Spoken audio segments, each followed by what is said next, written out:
ഇത്തവണ നിയമസഭാ തെരഞ്ഞെടുപ്പ് നടക്കുന്നതിന് മുമ്പ് തന്നെ തെരഞ്ഞെടുപ്പ് പ്രചരണം ആരംഭിക്കുന്ന സമയത്ത് തന്നെ പലരും ആരോപിച്ചിരുന്നു, കേരളത്തിൽ UDF അധികാരത്തിൽ വന്നാൽ യഥാർത്ഥത്തിൽ ഭരണം കൈയാളുന്നത് ഒന്നുകിൽ ജമാഅത്തെ ഇസ്ലാമി ആയിരിക്കും, അല്ലെങ്കിൽ മുസ്ലിം ലീഗ് ആയിരിക്കും എന്ന ഒരു വിമർശനം പലരും ഉയർത്തിയിരുന്നു. ആ വിമർശനങ്ങൾ ശരിയാണെന്ന് വെക്കുന്ന രീതിയിലാണ് ഇപ്പോൾ കാര്യങ്ങളൊക്കെ പോകുന്നത്. ഇതാ കേരളത്തിൽ ഒരു ജില്ല കൂടി വരാൻ പോവുകയാണ്. മലപ്പുറം ജില്ല വിഭജിക്കുന്നു. മലപ്പുറം ജില്ല വിഭജിച്ച് പുതിയൊരു ജില്ല രൂപീകരിക്കണം, തിരൂർ ആസ്ഥാനമായ ജില്ല രൂപീകരിക്കണം, അല്ലെങ്കിൽ തിരൂരങ്ങാടി ആസ്ഥാനമായി രൂപീകരിക്കണം. അങ്ങനെ ഒരു ആവശ്യം ആദ്യമായി ഉന്നയിച്ചത് ഇന്ന് നിരോധിക്കപ്പെട്ട പോപ്പുലർ ഫ്രണ്ട് ഓഫ് ഇന്ത്യ എന്ന സംഘടനയും അവരുടെ രാഷ്ട്രീയ പാർട്ടി പിന്നീട് SDP-യുമാണ് അങ്ങനെ ഒരു ആവശ്യം ഉന്നയിച്ചത്. പിന്നീട് ജമാഅത്തെ ഇസ്ലാമിയും വെൽഫെയർ പാർട്ടിയും ഒക്കെയാണ് ഈ ആവശ്യം ഉന്നയിച്ചത്. ആദ്യഘട്ടത്തിൽ മുസ്ലിം ലീഗ് ഒന്നും ഇത്തരത്തിലുള്ളൊരു വിഭജന ആവശ്യത്തിന് അനുകൂലമായ നിലപാടായിരുന്നില്ല സ്വീകരിച്ചിരുന്നത്. എന്നാൽ ഇവരുടെയൊക്കെ സമ്മർദ്ദത്തിന് വഴങ്ങി മുസ്ലിം വർഗീയ ശക്തികളുടെ, തീവ്രവാദ ശക്തികളുടെ സമ്മർദ്ദത്തിന് വഴങ്ങിയായിരുന്നു ഇപ്പോൾ UDF ചെയ്തിരിക്കുന്നത്, അല്ലെങ്കിൽ അവർ തീരുമാനിച്ചിരിക്കുന്നത് മലപ്പുറം ജില്ലയെ വിഭജിക്കാനാണ് തീരുമാനിച്ചിരിക്കുന്നത്. അങ്ങനെ UDF മലപ്പുറം ജില്ലയെ വിഭജിക്കുന്ന സമയത്ത് ആ മലപ്പുറം ജില്ല രൂപീകരണം തന്നെ വളരെ വിവാദമായ ഒരു സംഭവമായിരുന്നു. 1969 മലപ്പുറം ജില്ല രൂപീകരിക്കുന്നത്. അന്ന് മുസ്ലിം ലീഗ് ഉൾപ്പെടുന്ന മുന്നണിയാണ് മലപ്പുറം ജില്ലാ രൂപീകരണത്തിന് മുൻകൈയെടുത്തത്. അതും ഒരു മതത്തിന്റെ അടിസ്ഥാനത്തിൽ മുസ്ലിങ്ങൾക്കായിട്ടൊരു ജില്ല കൊടുക്കുകയായിരുന്നു. നമുക്കറിയാം, 1947 ഇന്ത്യ വിഭജിക്കുന്നത് മുസ്ലിം മതവിഭാഗത്തിൽപ്പെട്ട ആളുകൾക്ക് തങ്ങളുടെ മതപരമായ കാര്യങ്ങൾ നടത്തിക്കൊണ്ടുപോകാൻ ഇന്ത്യ രാജ്യത്ത് കഴിയില്ല. അതുകൊണ്ട് തങ്ങളുടെ മതപരമായ ആവശ്യങ്ങൾ നടത്താൻ തങ്ങൾക്കൊരു പ്രത്യേക രാജ്യം വേണം എന്ന ഒരു വിഭജനവാദം അത് 1906 രൂപീകരിച്ച മുസ്ലിം ലീഗ് പിന്നീട് ആവശ്യപ്പെടുകയായിരുന്നു. അങ്ങനെയാണ് ബ്രിട്ടീഷുകാർ അതിൽ കയറി പിടിക്കുകയും ഇന്ത്യയെ വിഭജിക്കുകയും ചെയ്തത്. അങ്ങനെ ഒരു വിഭജനത്തിന്റെ ഒരു ലാഞ്ചനകൾ കാണാൻ കഴിയുന്നതായിരുന്നു 1969 നടന്ന മലപ്പുറം ജില്ലാ രൂപീകരണം. പാലക്കാട് ജില്ലയിലൊക്കെ പെരിന്തൽമണ്ണ, പൊന്നാനി താലൂക്കുകളുടെ ഭാഗങ്ങളൊക്കെയാണ് ഈ മലപ്പുറം ജില്ലയിൽ ഉൾപ്പെടുത്തിയിരുന്നത്.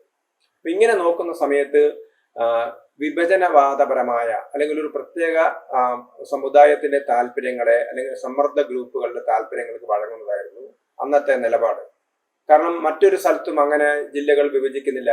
ഒരുപാട് ഭൂമിശാസ്ത്രപരമായിട്ടാണ് അല്ലെങ്കിൽ ജനസംഖ്യാപരമായിട്ടാണ് ജില്ല വിഭജിക്കുന്നതെങ്കിൽ മറ്റ് ജില്ലകൾ വിഭജിക്കുകയോ അല്ലെങ്കിൽ ഒരു ജില്ലാ പുനഃസംഘടനകൾ അവർക്ക് വേണമെങ്കിൽ കേരളത്തിലെ മൊത്തം ജില്ലകളെ മാറ്റി ഇത്ര ജില്ലകളൊക്കെ ആക്കാമായിരുന്നു. അങ്ങനെ ചെയ്യാതെ മുസ്ലിം ലീഗിന്റെ ആവശ്യത്തിന് വഴങ്ങിക്കൊണ്ടൊരു ജില്ലാ രൂപീകരണം നടത്തുകയായിരുന്നു അന്ന് ചെയ്തത്. അതിനെതിരായിട്ട് ജനസംഘത്തിന്റെയൊക്കെ നേതൃത്വത്തിൽ അതിശക്തമായ സമരം നടന്നിരുന്നു. അന്നും കോൺഗ്രസിന്റെ പല നേതാക്കന്മാരും, കേളപ്പജിയെ പോലുള്ള നേതാക്കന്മാരൊക്കെ തന്നെ ഈ രൂപീകരണത്തെ എതിർത്തിരുന്നതാണ്. മലപ്പുറം ജില്ലാ രൂപീകരണത്തെ എതിർത്തിരുന്നതാണ്. മലപ്പുറം ജില്ലയിലേക്ക് കോൺഗ്രസ് നേതാക്കന്മാരൊക്കെ അതിന് എതിരായ നിലപാടായിരുന്നു സ്വീകരിച്ചത്. പക്ഷെ ഒരു മുസ്ലിം പ്രീണനം കണക്കാക്കിക്കൊണ്ട്, വോട്ട് ബാങ്ക് രാഷ്ട്രീയം കണക്കാക്കിക്കൊണ്ടാണ് മലപ്പുറം ജില്ല രൂപീകരിച്ചത്. ഇപ്പോഴിതാ ആ മലപ്പുറം ജില്ല വീണ്ടും വിഭജിക്കപ്പെട്ടിരിക്കുകയാണ്.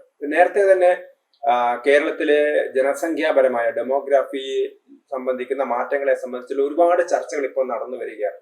1951 കേരളത്തിൽ 15% മാത്രം ഉണ്ടായിരുന്ന മുസ്ലിങ്ങൾ 2011 ആകുമ്പോഴേക്ക് അവരത് 26.6%.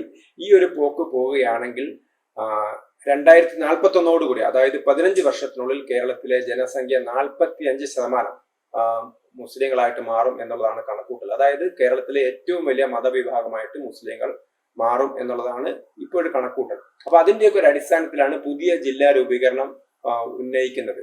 നമുക്ക് വേണമെങ്കിൽ കേരളത്തിലെ ജില്ലകളെ വേണമെങ്കിൽ പുനഃസംഘടിപ്പിക്കാവുന്നതാണ്. അത് ഒരു സംസ്ഥാന മന്ത്രിസഭയ്ക്ക് ചെയ്യാവുന്ന കാര്യങ്ങളേ ഉള്ളൂ. കാരണം കേരളത്തില് പല ജില്ലകളിലെയും വലിപ്പം കൂടുതലാണ്. അപ്പം വലിപ്പം കൂടുതലുള്ള ജില്ലകളുടെ ചില ഭാഗങ്ങൾ മറ്റു ജില്ലകളിലേക്ക് ചേർത്തുകൊണ്ട്, ഇപ്പം ആലപ്പുഴ ജില്ല നീണ്ടു കിടക്കുന്ന ജില്ലയാണ്, പത്തനംതിട്ട ജില്ലയുണ്ട്. അപ്പം ഈ ജില്ലകളുടെയൊക്കെ ചില പ്രധാന ഭാഗങ്ങൾ കേന്ദ്രീകരിച്ച് വേറെ ജില്ല രൂപീകരിക്കാം. ഇടുക്കി ജില്ല വേണമെങ്കിൽ, കാരണം ഇടുക്കി ജില്ല എന്ന് പറഞ്ഞാൽ വളരെ വലിയ ജില്ലയാണ്, ഇടുക്കി ജില്ല വേണമെങ്കിൽ വിഭജിക്കാം. അങ്ങനെ കേരളത്തിലെ ചില ജില്ലകൾ ചെറുതാക്കിയും ചില ജില്ലകൾ വലുതാക്കിയും ചില ജില്ലകൾ വിഭജിച്ചൊക്കെ തന്നെ ഒരു പുനഃസംഘടന കേരളത്തിലെ 14 ജില്ലകളിൽ നിന്നുള്ളത് 10, 20, 22 ജില്ലകളൊക്കെ ആക്കി മാറ്റുന്നതിനൊന്നും ആർക്കും എതിർപ്പ് വരില്ല. പക്ഷെ ഒരു പ്രത്യേക ആളുകളുടെ താല്പര്യത്തിന് വഴങ്ങിക്കൊണ്ട് ഒരു സ്ഥലത്ത് മാത്രം ഇങ്ങനെ ഒരു ജില്ലാ വിഭജനം നടത്തുന്നത് എല്ലാ മൗലികമായ ധാരണകൾക്കും എതിരായിട്ട്, നമ്മുടെ സമൂഹത്തിലെ എല്ലാ കാഴ്ചപ്പാടുകൾക്കും വിരുദ്ധമായി ചിലരുടെ ആവശ്യങ്ങൾക്ക് വഴങ്ങുകയാണ് എന്ന് ആരെങ്കിലും ഉന്നയിക്കുകയാണെങ്കിൽ അവരെ നമുക്ക് തള്ളിപ്പറയാൻ കഴിയില്ല. ആ രീതിയിലേക്കാണ് കാര്യങ്ങൾ പോകുന്നത്. UDF-നകത്ത് മുസ്ലിം ലീഗ് പറയുന്നതാണ് ശരി എന്നുള്ള രീതിയിലേക്കാണ് കാര്യങ്ങൾ പോകുന്നത്. നമുക്കറിയാം, ഇപ്പോഴും മലപ്പുറം ജില്ലയെ വേണമെങ്കിൽ അവർക്ക് മലപ്പുറം ജില്ലയിലെ ചില ഭാഗങ്ങൾ, മലപ്പുറം ജില്ല അത്ര വലിയ ജില്ലയാണെന്നാണ് പറയുന്നത്. 50 ലക്ഷത്തോളം പേരുണ്ട്. അതായത് കേരളത്തിലെ ജനസംഖ്യയുടെ 14% മലപ്പുറം ജില്ലയിലാണ് വസിക്കുന്നത്. അങ്ങനെയുള്ള കാര്യങ്ങൾ. അതേപോലെ തന്നെ 2009 നമുക്കറിയാം മണ്ഡലം പുനഃസംഘടന നടന്നിരുന്നു. അപ്പോൾ കേരളത്തിലെ 140 മണ്ഡലങ്ങൾ 140 മണ്ഡലങ്ങളായി തന്നെ തുടർന്നു. 20 ലോക്സഭാ മണ്ഡലങ്ങൾ 20 ലോക്സഭാ മണ്ഡലങ്ങളായി തുടർന്നു.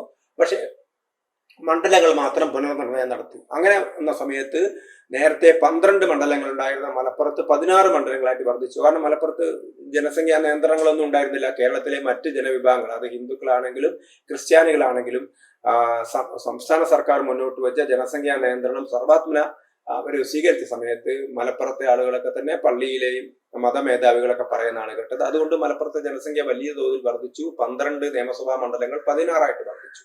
ഇപ്പം അവർ പറയുന്നത് പൊന്നാനിയിൽ നിന്ന് അങ്ങ് നിലമ്പൂരിൽ എത്തണമെങ്കിൽ ഒരുപാട് സഞ്ചരിക്കണം, അല്ലെങ്കിൽ മലപ്പുറം ജില്ലയുടെ ഒരറ്റത്തിൽ നിന്ന് മറ്റൊരറ്റത്തേക്ക് പോകണമെങ്കിൽ 4 മണിക്കൂർ സഞ്ചരിക്കണം, അല്ലെങ്കിൽ 5 മണിക്കൂർ സഞ്ചരിക്കണം.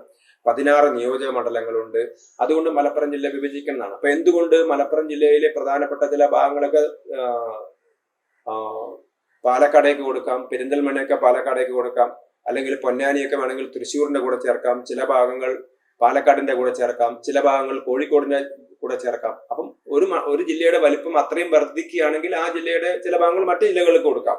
അതല്ലെങ്കിൽ എല്ലാ ജില്ലകളും പുനഃസംഘടിപ്പിക്കണം. ഈ മലപ്പുറം ജില്ല മാത്രം രണ്ടാക്കി വിഭജിക്കുന്നത് അത് മത തീവ്രവാദികളുടെ ആവശ്യങ്ങൾക്ക് വഴങ്ങിയാണ് ചെയ്യുന്നത്. കാരണം ഈ വാദം ഉന്നയിച്ചത് ആരാണ്? ഈ വാദം ഉന്നയിച്ചത് പോപ്പുലർ ഫ്രണ്ട് ഓഫ് ഇന്ത്യയാണ്. അവരെ ഇന്ന് നിരോധിക്കപ്പെട്ടിരിക്കുകയാണ്. ആ ഒരു സംഘടന ഉന്നയിച്ച വാദങ്ങൾ അംഗീകരിക്കുകയാണ് ഇപ്പോൾ. നേരത്തെ മുസ്ലിം ലീഗ് ഒക്കെ തള്ളിക്കളഞ്ഞ വാദങ്ങളാണിത്.